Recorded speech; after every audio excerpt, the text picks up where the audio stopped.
We are hanging out tonight with Chef Jason Wartzman, Manitoba turkey producers, and we just had something sweet and chocolatey here, mole. And now we're moving on to something that really potentially can pack a lot of punch, Jamaican jerk turkey. So that's a lot of onion you got going on there. I'm assuming that there's got something to do with that, but we'll just get to that in a second. But what's the origin of jerk anything? Because you can do it with anything, right? We're doing it with turkey tonight. Yeah, well, it's very common in Jamaica, but you'll see it in other parts of the Caribbean, different islands, different versions of it. It's just a marinade. It's usually done with chicken, sometimes with fish even, or pork. We're making it happen with local granny's turkey tonight. We are. Okay, and there's a couple of ways that you can actually make the jerk sauce, but what's the traditional way? This is actually fascinating. Yeah, well, the sauce, I mean, the green onion, as you can see, there's a lot here. That's the base of the sauce. And then some of the key ingredients in there is the allspice. Jamaican allspice gives it a really strong flavor. And then the chilies, of course, to give it some heat. And then the charcoal, but there's the whole charcoal notion. Yeah, it's always grilled in an open fire over a wood fire. So if you can use hardwood charcoal, and they'll often throw some bay leaves, or they'll be using wood from the bay tree. And the allspice berries too. You can moisten those up a bit so they don't burn too fast. Throw them on there, create a bit of smoke. You'll get that really authentic jerk taste. If you're really super adventurous, or we can do it on the grill, which is what we're going to be doing here tonight. So let's get started building our sauce, okay? So yeah, this is 3 bunches of green onions. That is a lot of onion. It's quite a bit of onion, yeah. So peak of the market, it's all of going to course. go. Yes. It's all going to go into the blender, and can do it in a food processor as well. We've got a couple of bay leaves here, and we have some salt. Okay, and this is fresh chopped ginger. And look at all that garlic. Yeah, lots of garlic too. I've kind of tweaked and developed this one over the years, and everyone's Jamaican grandmother or every different shop down the street has a different version of theirs. Sure. Yeah, so I've thrown some fresh thyme in. That's also really important. And this is the Jamaican allspice powder. Okay. There. Now, I'm going to stop you for just a second, because now this is a habanero, is that right? That's right. This is a habanero. But you've also, I see you have a Scotch bonnet, and I noticed that immediately because I remember it's like about 4 trillion on the Scoville scale. As your fingers start to melt, you touch it.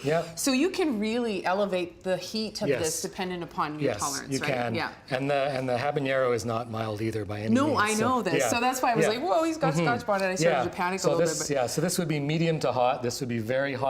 If you want to make a milder version, I would recommend maybe a jalapeno pepper. Okay, all right, duly noted. Okay. Okay, so then we're just going to put that in, and then we have just a little bit of vegetable oil and some freshly squeezed lime juice as well. And then, very important in my recipe, it's not in all of them, is just to put some Jamaican rum in there. A little bit of rum? Or a lot, as it were? Yeah. Whatever's handy and dandy. And then? Yeah, and this is just some more time. We don't need all that. But, all right. Yep. So and blend then it up. We're going to puree it.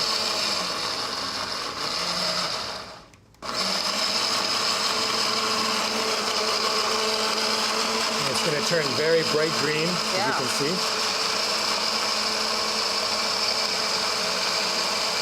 I think the color is almost as important as what it'll end up tasting like. Beautiful. You won't get that out of a jar, that's for sure. No, for sure. Okay, so now we've got that all taken care of. So you have, I believe, you've made some actual holes in the turkey. Yeah, that's. I mean, traditionally it's done with chicken, but turkey just tastes great. It stays really moist. Use the dark meat. I mean, that's always the best.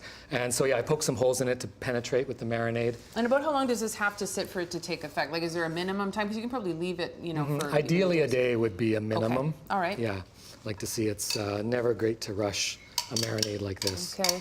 So, it's beautiful. Like it really is quite lovely. Yeah. So then it just gets mixed in there really well. Okay. And then of course you want to refrigerate it. Yep.